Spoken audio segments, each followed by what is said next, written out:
जय राधा माधवा कुंज विहारी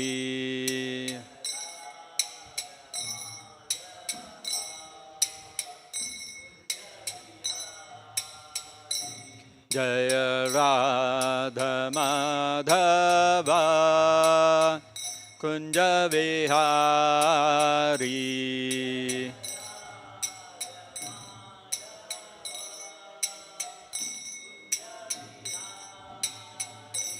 जय गोपी जन वल्लभा गिरिवरधारी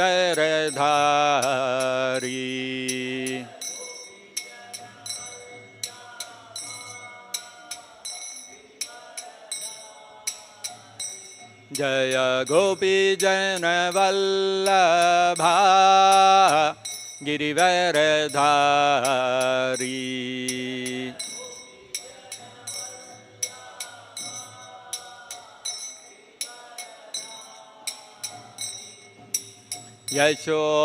यशोदनन्दन व्रज जनरञ्जना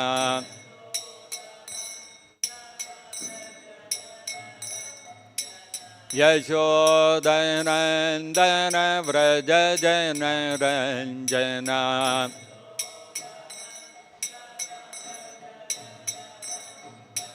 यमुना तीरावनचारी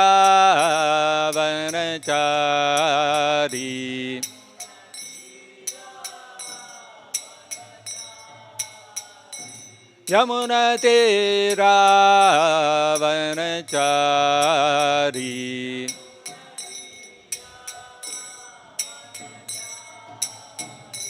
जय राधा माधवा कुंज विहारी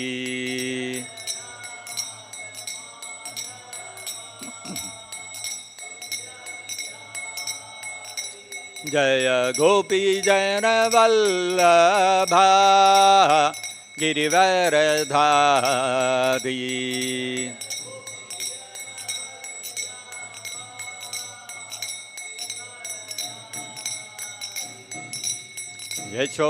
यशोदनन्दन व्रज जनरञ्जना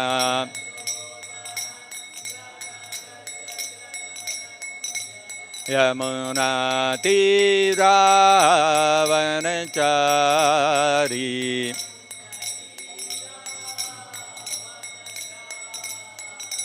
यमुना तीरावनचारी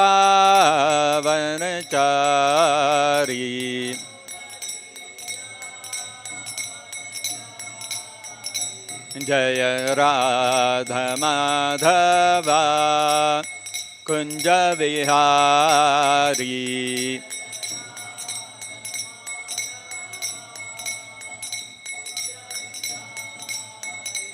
जय राधा माधवा कुंज विहारी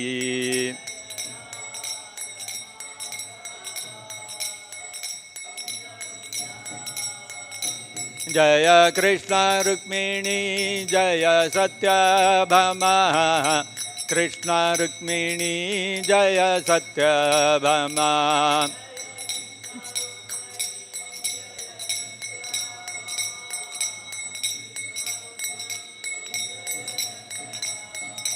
जय गौरनिताय जय गौरनिताय गौरनिताय जय गौरनिताय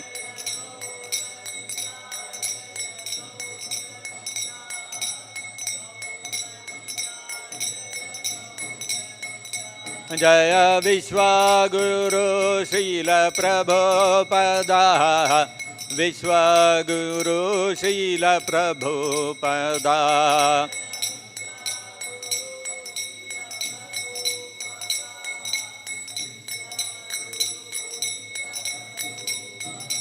जय जय Prabhupada Prabhupada Prabhupada Prabhupada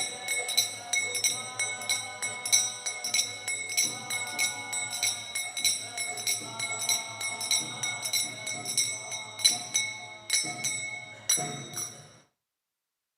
Vishnupat Paramahansa Parivrajakaacharya Ashtottarashatat Shri Srimad His Divine Grace Vishwaguru A.C. Bhaktivedanta Swami Srila Prabhupada Ki Jai. Jai Vishnupat Paramahansa Parivrajakaacharya Ashtottarashatat Shri Srimad His Divine Grace Srila Bhakti Siddhanta Saraswati Goswami Maharaj Ki Jai. Ananta Koti Vaishnav Vrinda Ki Jai.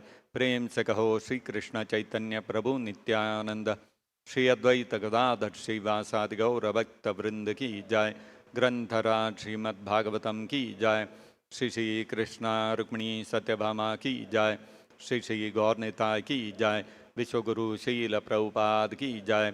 Nitai Gaur Premanande Hari Hari Bol. Om Namo Bhagavate Vasudevaya. Om Namo Bhagavate Vasudevaya.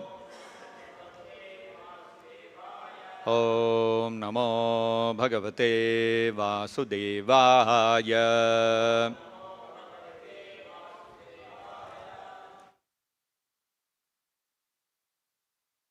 Reading from Srimad Bhagavatam, Canto 3, Chapter 26, Fundamental Principles of Material Nature.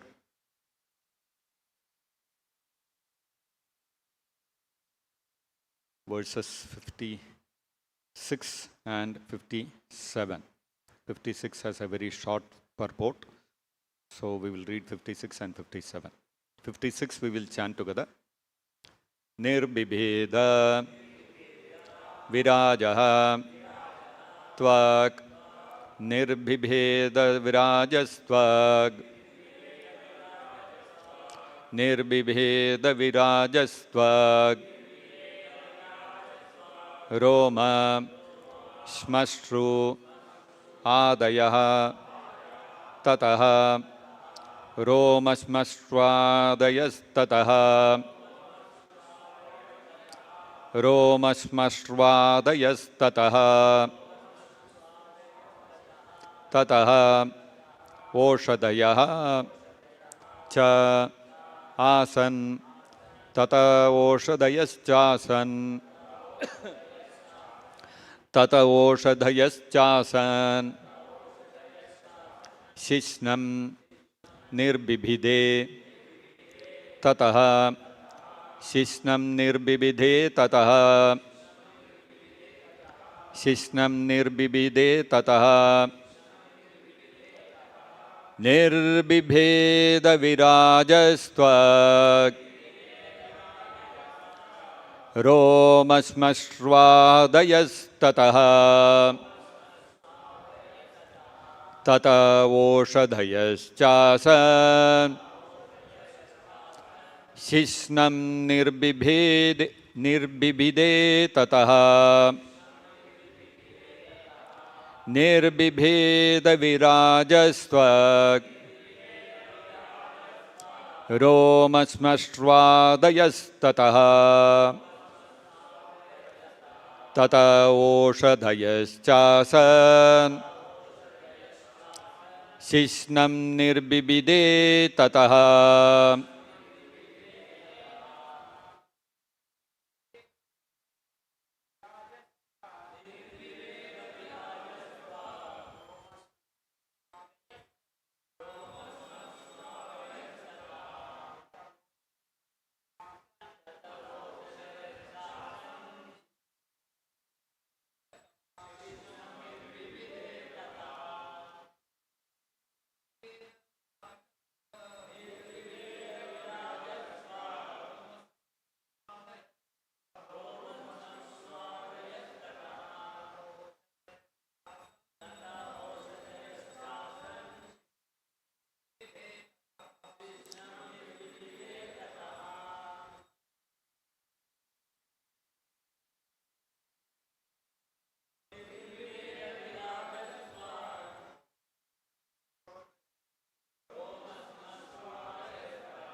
Nirbibheda appeared, Virajaha of the universal form, twak, skin, roma, hair, smashru, beard, mustache, adayaha, and so on.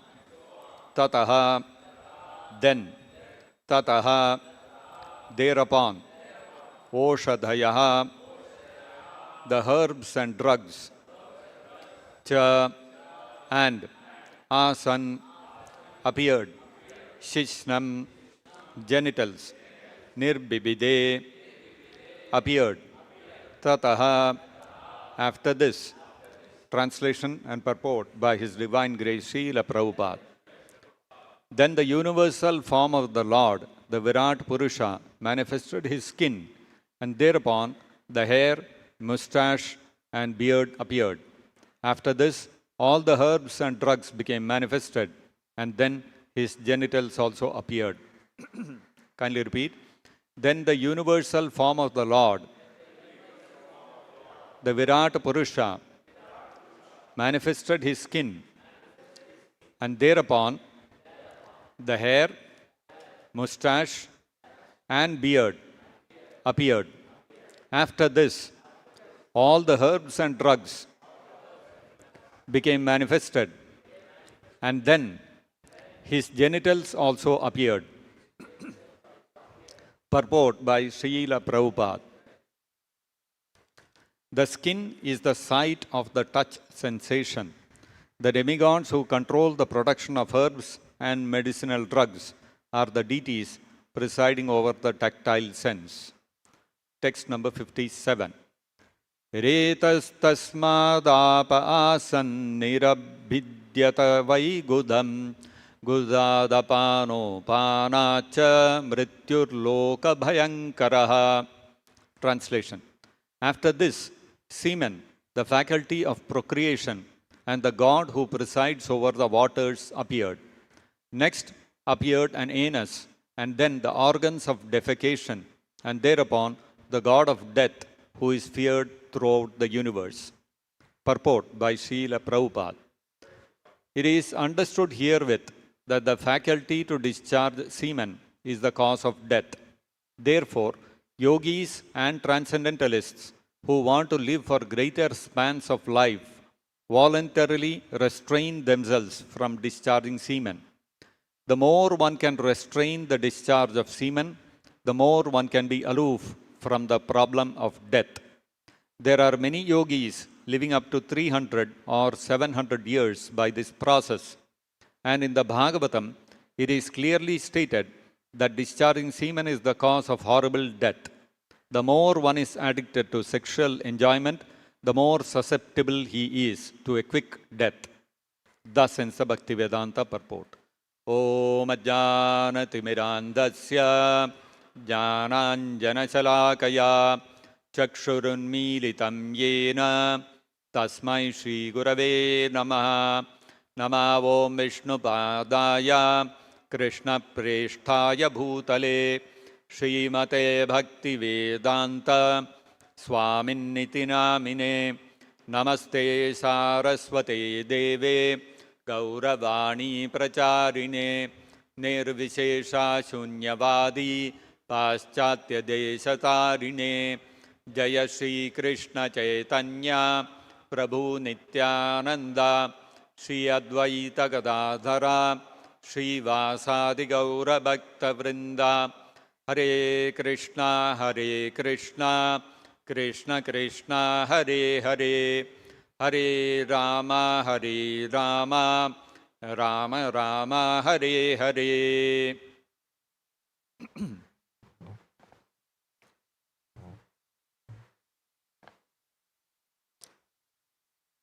I was the other day discussing with one devotee about how as the generations go by, the change in culture that is becoming more and more prevalent in the society, especially in the Indian society.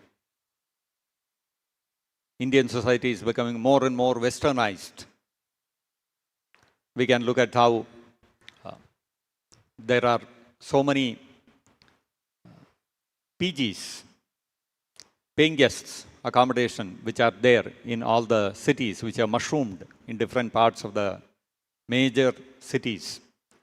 Because a lot of people, young working people, single people, they come and stay in these paying guest accommodations, which saves them a little bit of money on the rent and the food. And this is earlier paying guest when during my youth. Paying guest accommodation means there is a house, there is a family there, and you are a single person, you have come to work in the city. So instead of renting a whole house for yourself, you go and stay with that family and pay them a small amount, and that family is staying there and they take care of the cleaning of the house, cooking and all that, and you get to stay in one room separately, and you pay some small amount for that instead of renting a whole house. If you rent a whole house, then you have to look after the cleaning yourself, you have to maintain that flat or house or whatever, and security, all these issues you become free from. That used to be paying guest accommodation. That's why it's called paying guest. You are a guest in the house. Already there is a family, and another person has come as a guest, he is staying, but he is paying. Normally guest means if there is a guest in our house, some relative comes, some brother or uncle or somebody comes, we don't tell them you pay for your stay, right? Guests come, relatives come means they are guests, atiti.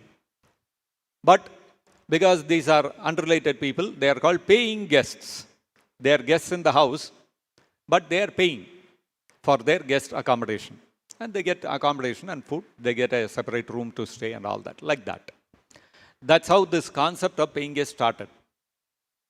But now, because the demand for such paying guest accommodation has increased tremendously, population has also gone up.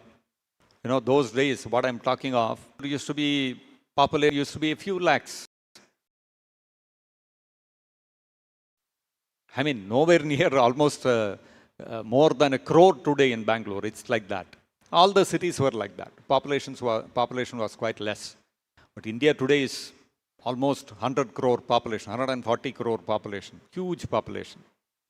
So naturally, all the cities have got more and more dense, more and more people migrating from the rural areas to the urban areas, coming, seeking jobs. All that has gone up. So naturally, the demand for paying guest accommodation has also gone up. But at the same time, from the supply side, not many people will be interested to give their houses out like that to rent to some unknown person. You are inviting an unknown person into the family, isn't it? So what has happened is, a lot of organizations have seen, there is a demand-supply gap. Let us make a business out of it. So they have constructed these big buildings where it's more like a hotel. And people come and stay there, and they are called paying guest accommodations. They are still called PG accommodation, but they are not really anymore paying guest accommodation. It's more of shared residence, shared accommodation. That's what it has become now. So nowadays, initially in the olden days, the schools, the colleges, they used to be separate schools and colleges for girls and boys. Girls' school separate, boys' school separate, girls' college separate, boys' college separate. Hostels also used to be separate for the boys and girls. There is a boys' hostel, there is a girls' hostel. All these used to be separate. Naturally, when these paying guest accommodations also came up, initially they were like that. But now, what is becoming more and more common is co-living spaces. What is this co-living spaces? Boys and girls, they stay together. So this has become very common nowadays. So we were discussing about this, how all this proliferation of all these kind of things are actually, they are promoting more and more illicit relationships between girls, young boys and girls. Unfortunately, boys and girls the whole environment, the whole society is promoting these kind of things, so they naturally fall prey to illicit relationships. But this is becoming more and more common. So I was saying, but maybe our Indian villages, rural areas are still safer. They have not still fallen so much prey to all these illicit relationships between girls and boys I was talking. So that devotee told me, Prabhu, what are you talking? In my village, he was talking about his village. In my village, he said, there is a government school. Normally in the villages, it's all government schools. There will be one small government school. Children, maybe 30, 40 children will be there studying there. That much only. Private schools, it becomes uneconomical to run private schools for such a small number, right? You'll find private schools in towns. So either the parents send the children from the village to the town, or if the children have to study in the village itself, then they have to go to that government school. So he said, in my village also, there is one school, government school. And the principal of that school is a lady. She's a headmistress. He said this headmistress, she was married and had one child. And then she had an affair with somebody else in the village. Then she divorced her husband. And now she is in a live-in relationship with that other lover. And she has one more child from him now. So he's saying this lady is the headmistress of the school in the village. So now you tell me, the children who are studying in that school, what is the example they are getting from the life of that headmistress? So he said, even villages, it has become, all these things are now becoming more and more common. So, you see, as India becomes more and more progressed, we are becoming, fast progressing towards becoming a developed nation by 2047 and all these kind of slogans we get to hear. And GDP is growing at this pace. India has become the third or fourth largest economy in the world, and India is going to leapfrog the third largest economy in the world also very soon, and all these kind of things we keep hearing. So one hand, we are hearing India is developing, India is progressing, and a lot of, recently there was this bill also which was introduced in the parliament to have reservations for women in all the political seats, which of course didn't go through, it fell through. But the whole push is that we have to bring in gender equality, we have to give more opportunities for women, we have to give more opportunities for the marginalized sections of the society, and all these kind of things. So India is progressing. India is becoming more and more advanced. We are moving away from the old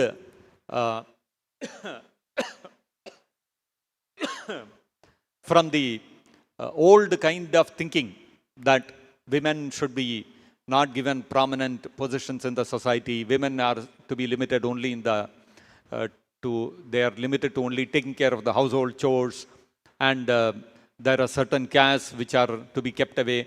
India is moving away from all these things, and India is supposed to be progressing. While India is progressing, both economically and socially, simultaneously what is happening? There is a whole shift in the society away from the family values. I remember about 15 years or so back, there was the US President, Barack Obama. He said that the world should learn from the family values, how strong the family ties are in India. That was the statement. But now you see, 10, 15 years, what has happened? All those family values and ties are eroding. Divorce courts are becoming very, very busy. That means more and more divorces are happening in the country. More and more people are choosing live-in relationships rather than getting married. They don't want to marry. Just like this headmistress. She's an educated lady. She divorced her husband. She has a child already, divorced the husband, then started a relationship with another man, didn't want to get married, and has another child. So, when you look at this, when you look at the overall picture, if you look at how the Indian society has evolved, there was a time when in the Indian society, there used to be joint families. Right? Joint families where father, mother, children, their parents, their uncles, their brothers, sisters, everybody would be living jointly in one house. Big family. So during those days, the there used to be Shri Krishna Rukmani Satyabhama ki. During those days of the joint family days, people used to pay a lot of value to religiosity and to the family ties and family values. Illicit relationships were looked down upon. They were discouraged in the society. People, if anybody had an illicit relationship, that would make that person who is having that illicit relationship practically like an outcast in the society. So the values were very strong. The moral values were very strong. Religious inclinations were very strong. Because the understanding was that illicit relationships are sinful. And therefore, there was a very strong sense of what is sinful activity, what is pious activity. We have to earn punya, we should avoid papa karma. These things used to be very strong during the olden times when these joint families used to be there. Slowly, over a period of time, what happened? The people became more and more educated. The country, the society evolved, became better and more progressive. So what happened? These joint families started splitting apart. Nuclear families became more and more prominent. Nuclear families means husband, wife and children. That's it. Parents are living separately, their family is living separately. These nuclear families became prominent. When nuclear families became prominent, what happened? The level of religious fervor in the family, the level of commitment towards following religious practices reduced. Because there is just one husband, wife and two children staying together, and they have to fend for themselves. Their economic sustenance became the most prominent thing. We have to live, we have to exist. For that, money is the most important thing. So some compromises in religious practices and traditions, culture, all those things are okay. So we have to, ultimately a person has to survive, right? That's the first thing. If he survives, then he can follow religion. If he cannot survive, then how will he follow religion? So survival became the primary instinct of the nuclear family. Now what has happened is, the disposable income of the people has gone up. The economy has developed a lot. So now people don't have to really struggle so much for just existing. So what has happened? That nuclear family has also got now split up. It is now going towards largely single parent households or a couple who are living together but they are not married. They don't want to be committed. They will have children, they will have their jobs independent. The boy is having his job, his source of income. Girl is having her job and her source of income. They may have children also. But why get married? Why committed? Why get committed to each other? Whenever we want, we can walk out of the relationship. Very convenient. What has happened? That whatever little religious inclination was there, that's also gone now. Today you will see nobody thinks of papa and punya. What is piety and what is sin? Nobody thinks about it. Everybody only thinks what is their freedom, freedom of choice, freedom of dress, freedom of food, freedom of expression, blah, blah, blah, blah, etc. So you can see this very clearly. As the economic development has happened, it is coupled with reduction in religious commitment. And religious commitment, a reduction in religious commitment is accompanied by a simultaneous increase in the expression of lust in the society. In the olden times, when people were living in the joint families and religious practices, religion was practiced very seriously. People used to know this is sin, this is pious, and we have to perform pious activity and we have to attain moksha, mukti. That's the highest goal of life. This used to be very clear in everybody's mind. So, those days, what used to happen? Lust, there used to be a lot of restraint on expression of lust. In a very regulated way, in a very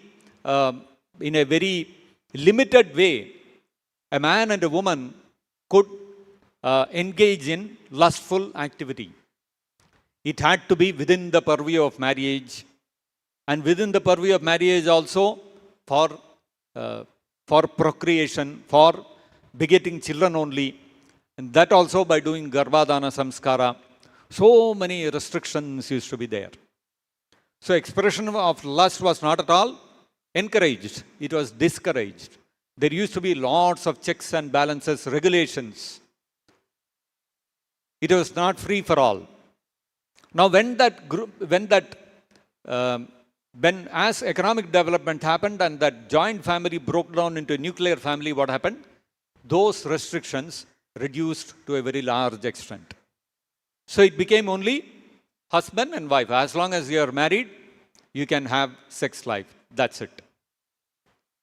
So then slowly what happened? As the religiosity declined, and the restraint, the shackles, the restraint, the check dams against expressions of lust decreased. And now religiosity is a very, it has become like it's your choice. If you want to be religious, you be religious. It's a matter of faith. To what extent you want to be religious is also left to you. It is all a matter of, individual choice. That's it. It has become like that. Simultaneously, what has happened? The expression of lust has also increased. Because of which, what has happened? Live-in relationships, co-living spaces, all these kind of things, single parenthood, these kind of things are becoming more and more prominent. And with time, we will see, even already it is happening in the United States, same kind of thing will happen here. By and large, people don't get married. Married is more for a show. And the marriages also don't last. They will not last. As long as it's a matter of convenience for both the husband and wife, fine. They'll remain married. After that, they part and go their ways. It will become more and more like that. So the society is fast progressing towards this. And people question, why? Why so much restriction in religion? You take any religion. You take any religion in the world, it will place restrictions on expressions of lust. You cannot freely express your lust. Then it will become animal society. But the human society is going towards that. People are questioning, why so much restriction? I will follow religion as long as there are no restrictions on my desire to express my lust. I should be able to express my lust freely. What is there? Freedom. In the name of freedom. So, the question is, why the society is so much focused on the expression of lust? Because there is some happiness there, there is some enjoyment there. So ultimately, we all live as individuals to be happy. To be happy is the fundamental reason why we exist. Isn't it? So every activity that we do, whether it is getting educated, whether it is sports, whether it is some medical intervention we are doing, taking care of our health, going to the gym, exercising, jogging, going to work, earning money, whatever we are doing, everything is eventually meant for being happy. And so if happiness is, we are getting happiness from illicit sex, why not? What's wrong in that? After all, I am not harming anyone. It is consensual. So what's the problem? Why should religion have a problem with that? So actually, this kind of society, which is focused excessively on sex life, is described by Rishabhadeva in the 5th canto of the Srimad Bhagavatam. Pumsam striyam mithuni bhavam etam tayor mitho hriday granthi mahu ato griha kshetra sutapta vittair janasya moho yamaham mameti. Rishabhadeva says that actually, if you see, this whole universe, not just this world or the human society, it's a profound observation by Rishabhadeva. It's not just the human society, not even just the animal society or bird society. It is the entire universe, from Brahmaloka down to Patala Loka, from the top to down, anywhere you go in the universe. Pumsam striyam mithuni bhavam etam. This whole universe is revolving around that attraction, sex attraction between man and woman. Pumsam striyam, man and woman. Mituni bhavam, that attraction of man and woman for sex is the central revolving factor of this entire universe. And tayor mitho hriday granthi mahuhu. And he says, when a man and a woman feel great joy in that sexual union and they come together, what happens? Tayo mitho. When they come together and join together in a relationship based on that sexual attraction between man and woman, tayor mitho hridaya granthi mahuhu, and knot is tied in the heart. Hridaya granthi. Granthi means a knot is tied in this heart. In the heart of the man and the woman. What is that knot? Ato griha kshetra sutapta vittair janasya moho yamaham mameti. The knot in the heart is referring to the desire to accumulate griha, kshetra, suta, apta, vitta. I need a land. Why land is needed? Because in the olden days, land used to be the source of income. So you need a source of income. Then you need griha, you need a house to stay. Because if you have a relationship with a person of the opposite sex, you need a private space where you can enjoy that lusty relationship. Whether you are married or unmarried, you live in relationship or whatever it is, you need a house. Without a house, you cannot do it in the street. You have to have a privacy. So you need a private space, you need a house. Griha, kshetra, suta. And natural consequence of that relationship between man and woman is children. Children you cannot avoid. You may use contraceptives, you may use all different kinds of methods to avoid children. You may undergo abortion, but eventually, somewhere along the line, children will come into the picture. And then there are relatives. And then to maintain all this, to show off your relationship, and to be able to maintain your relationship in the society, to have a position, to have a prestige and all that, vitta, you need money.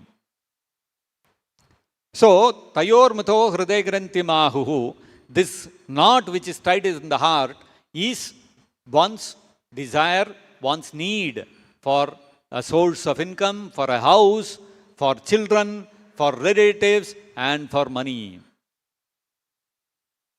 Sutapta vittair janasya moho yamaham mameti. And this hankering, this pursuit of a source of income, this pursuit of a source of income, a house, a place of residence, the wealth, and then children, relatives, prestige or status in society, the pursuit of all these things creates a strong feeling in the heart of this is mine and I am this body. Everything related to this body is mine and I am this body. It develops a strong conviction in this bodily concept of life, consisting of I am the body and everything connected to the body is mine. This land where this body has taken birth is my motherland. These parents have given birth to this body, therefore they are my parents. This is my family.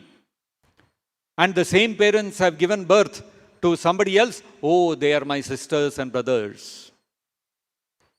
So everything expands on the basis of this body. And from this body, further children are born, so they are my children. Janasya mohoyam aham mameti. This is a very big illusion which is built around this bodily concept of life. That I am this body and everything connected to the body is mine. Because ultimately this body is nashvara. The body is temporary. This body is never eternal. It's never permanent. So whatever you are saying is mine in connection with the body will also get finished along with the body.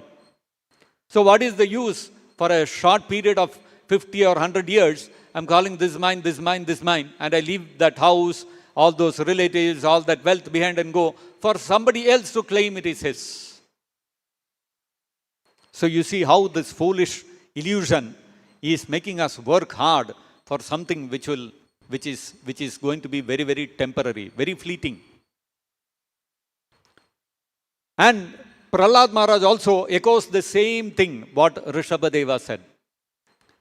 Yan maitunadi grihamedi sukham hi tuchham.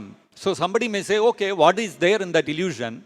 Even if it is an illusion, in that illusion that this body is mine, that this body is me, and this family is mine, this house is mine, this wealth is mine, these children are mine, this wife and husband are mine. Even if it is an illusion, still there is happiness in that. So what is wrong? Let us enjoy that illusion, somebody may say. So Prahlad Maharaj says in the 7th canto of the Srimad Bhagavatam, Yan maitunadi sukham.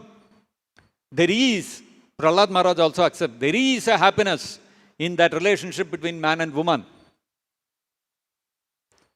But yan maitunadi sukham hi tuchham. But that happiness is very, very detestable. It is very minute, very small happiness. For very, very little happiness, yan maitunadi sukham hi tuchham, we are struggling hard to create a house and build a whole this one around it.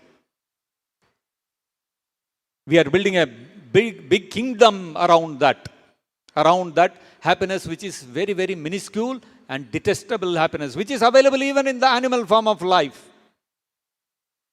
For in the animal form of life, to enjoy that sex life, you don't need a big arrangement of a house, of a source of income, and then you have to maintain your status in the society, and then you have to build a bank balance. All these things are not needed in the animal society, but they are also enjoying the same happiness. So what is this big creation of this big kingdom we are creating with so much endeavor, effort, using all our intelligence, capabilities, skills? We are putting everything into that to create something which is available without all that in the animal form of life. Therefore it is yan maithunadi sukham hi tuchham. It is most insignificant. And for an insignificant thing, we are wasting the entire human form of life. So somebody may say it is insignificant, okay, but still there is some happiness in that. Why not enjoy it? Problem is, Prahlad Maharaj says, yan maithunadi sukham hi tuchham kanduyanena karayoriva dukkha dukkham tripyanti neha kripana bahu dukkha baja kandutivan manasijam vishaheta dhiraha. So Prahlad Maharaj says, he gives a wonderful example. He says, Kanduyanena karayoriva dukkha dukkham. Karayo means of the two hands.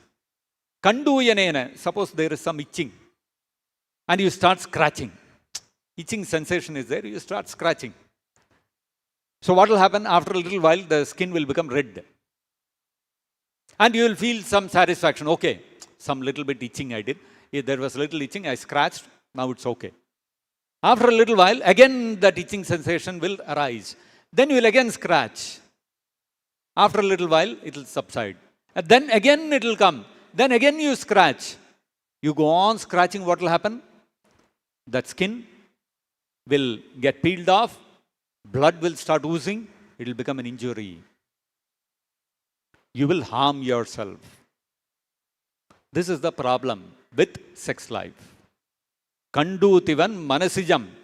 It is all coming from the mind. So if there is a little itching sensation in the hand, if you tolerate, instead of scratching, if you tolerate, difficult.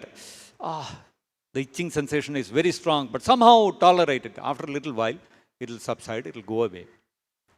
But instead of that, what we do? Itching sensation, let me scratch. We will hurt ourselves. So this sex desire is like that. Kandutivan. It is like an itching sensation. Kanduyanena karayoriva dukkha dukkham. It may appear very satisfying. Scratch. Now feeling so satisfied. No, dukkha dukkham. It will lead to, if you go on scratching, it will lead to more and more dukkha only. Why? That itching sensation will not subside and your skin will get ruptured and it will become an infection. You see, it will go on creating more and more problem. You satisfy that itching desire, it will demand more. And you go on satisfying that itching desire, you will end up in distress. Karayoriva dukkha dukkham. It will only lead to distress after distress. And this is true not only for illicit sex, it is even true for legal sex also. Meaning, if there is a married husband and wife, even there also it is troublesome only. You see, that expression of lust between a man and a woman, you can do it in a very crude way, like animals. Or you can do it in a little more refined way. Instead of doing it in the streets openly, like dogs and other animals, they will have sex openly in the street. They don't bother who is watching, where we are situated, public space, private space, nothing for them. That is an animal, completely animal form of living. You want to do it a little more refined way. Human beings cannot be so crude, no. So let us be a little more refined. Let us have a house, private space where we have sex. Little more refined, let us do it within the relationship of husband and wife, within marriage only. That's little more refined. So such a person who chooses to do it in a refined way within marriage, he will not have illicit relationship outside of marriage. No. He also has lusty desires, but he will satisfy only within marriage. Such a person is called a grihamedhi. Grihamedhi is a person whose goal in life is to maintain that sex life, undertaking great distressful situations in life, working hard, earning money, maintaining that family. Why? Kutumba Bharanena, for enjoying that sex life. That's the whole drive. So he maintains his wife, children, all these kind of things, simply because he wants to satisfy that lusty desire. There is no other reason other than this. But he's doing it in a little more polished way. Oh, religion prohibits. Let me not satisfy that sex desire in an irreligious way. Let me do it within the purview of religion. That's called a grihamedhi. Now, even more refined is a person who is a grihastha. Grihastha is a person whose goal in life is spiritual emancipation. And he engages in sex life only for procreating children who will be similarly spiritually inclined. That is even more refined, where the expression of lust is curtailed to a very large extent. Very little freedom is given for expression of that lust. You have to do garbhadana samskara, you have to have sex only once in a month, and so many other rules and regulations like this. So you see, we are thinking that the society is advancing. Live-in relationships, women are given the freedom, etc., etc. But actually what is happening? We are becoming more and more crude in that expression of lusty desires. So as we become more and more crude, what happens? That scratching of that itching sensation is given more and more freedom. That's what is happening. For a grihastha, if he feels itching sensation, little bit one time he'll scratch and leave it. After that he has to tolerate. That's a grihastha. Grihamedhi, what he will do? He will scratch a little, apply some balm, then again scratch, apply some balm. It's like that. And today, modern day world, live-in relationships, co-living spaces, all blah, blah, blah, divorce, etc. That's like go on scratching. As long as it is itching, go on scratching, no problem. What is there? You are harming yourself. Harming yourself, why? Because manasijam vishaheta dhiraha. You are becoming entangled in the reactions of that sex life. So the problem with sex life is, first of all, the happiness is very minuscule, very insignificant, and it leads to dukkha dukkham. It leads to more and more distress in life. Not only that, it also binds you to the material world to undertake repeated birth and death in lower and lower species. You don't get an opportunity to get out of the cycle of birth and death. This is the whole problem.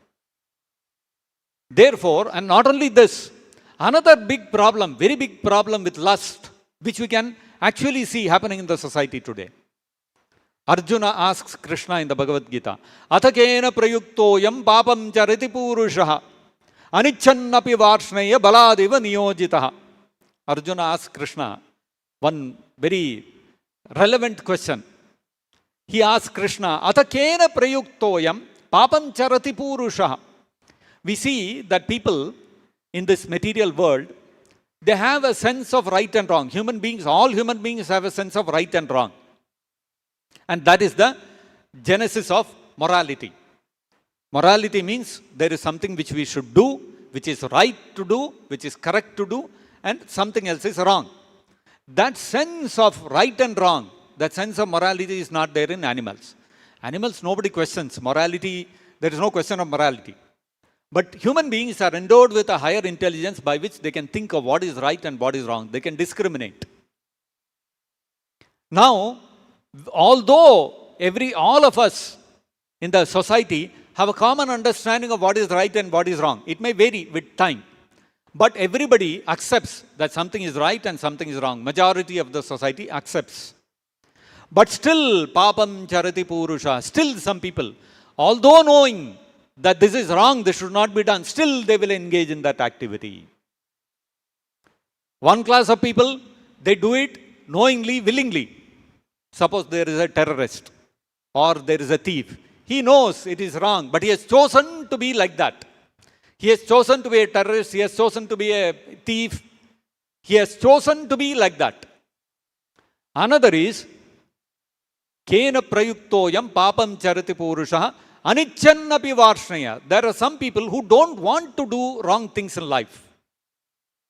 Baladiva niyojitaha. But as if there is some superior force which is controlling them, they unwillingly get engaged in impious activities, sinful activities. And then after doing the activity, they'll be like, oh my God, why did I do this? I should not have done this. I know that I should not do this, but I ended up doing this. Some people are like that.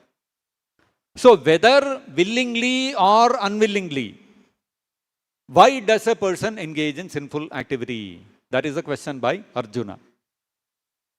Kena prayuktoyam papam charati purusha baladiva niyojita anichannapi varshnaya baladiva niyojita. What is the cause of somebody committing a sinful activity? Okay, we can say that somebody knowingly became a dacoit, he became a terrorist, he became a this, that, etc. That is one thing. But there are people who know it is not right and they don't want to do those wrong things, but still end up doing immoral things. Why? What is it? What is that force?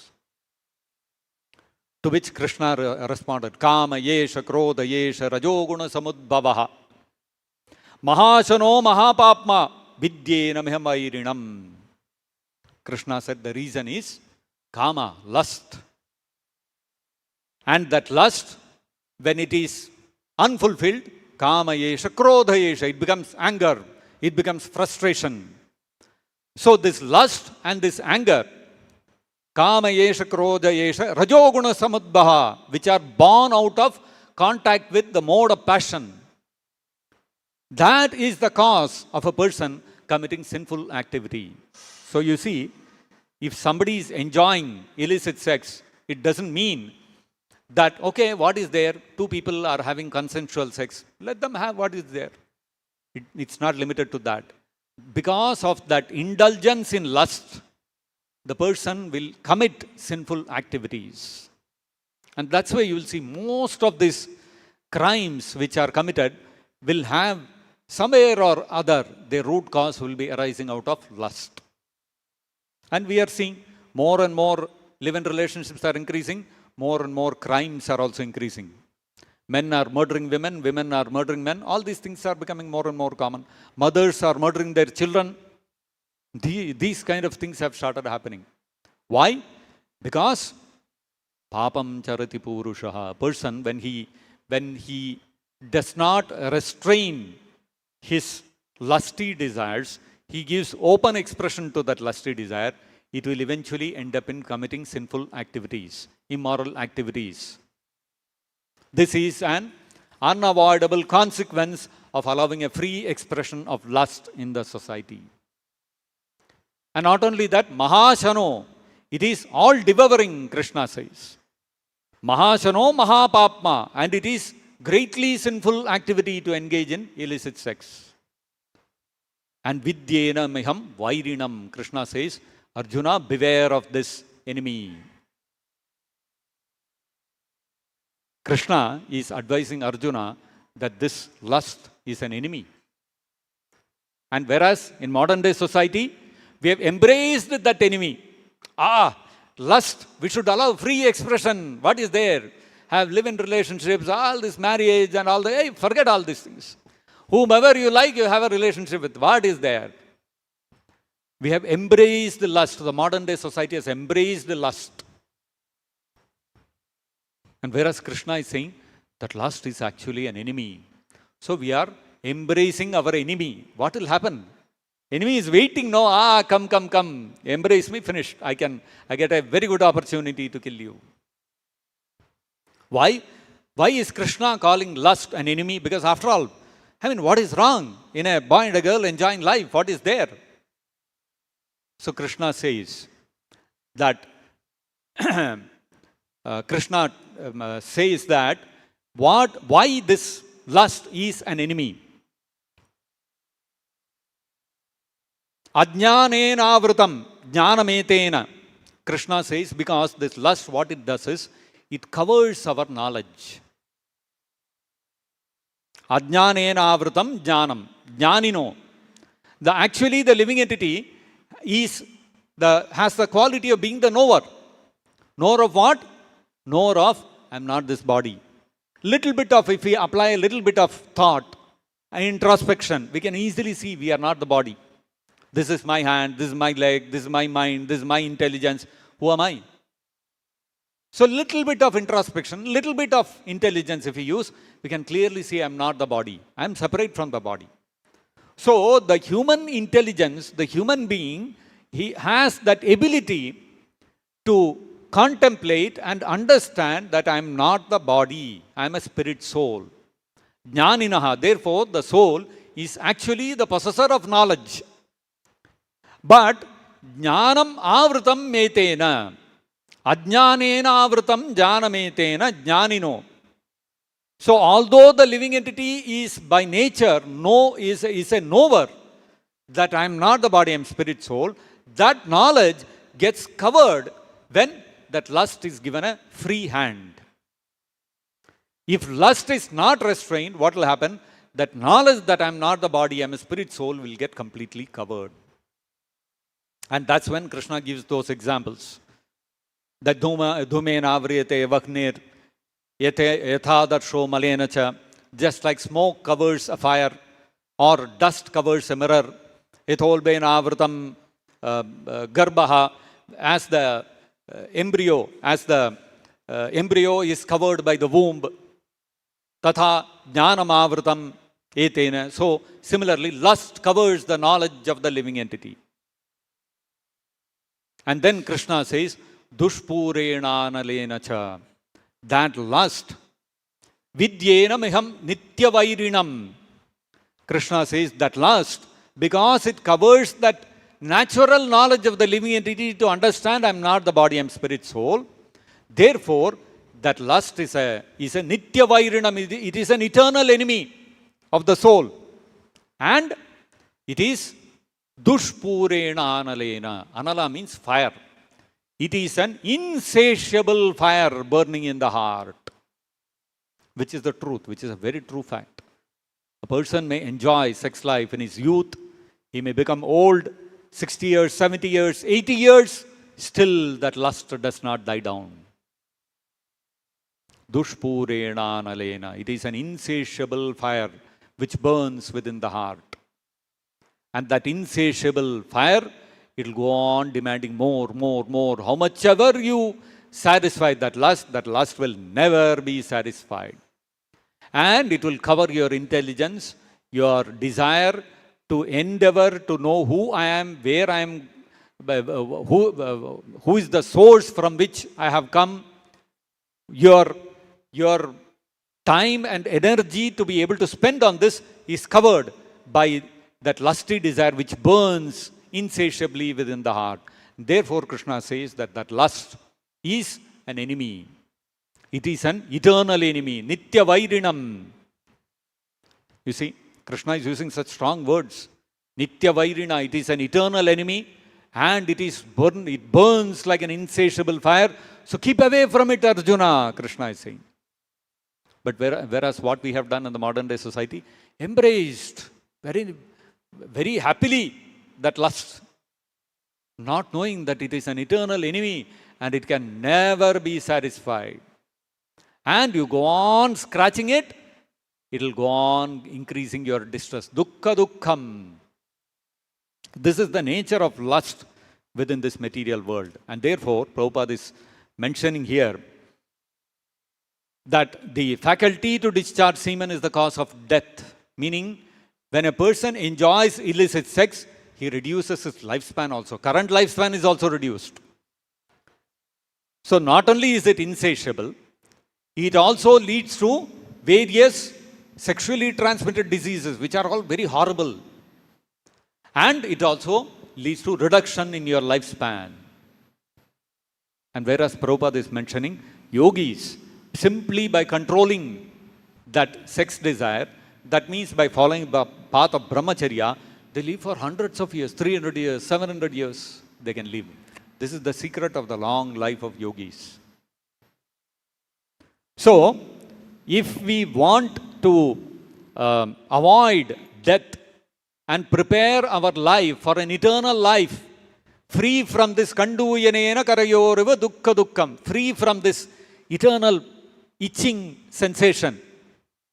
So it's not, this itching sensation of lust is not actually an eternal, it's not an eternal emotion.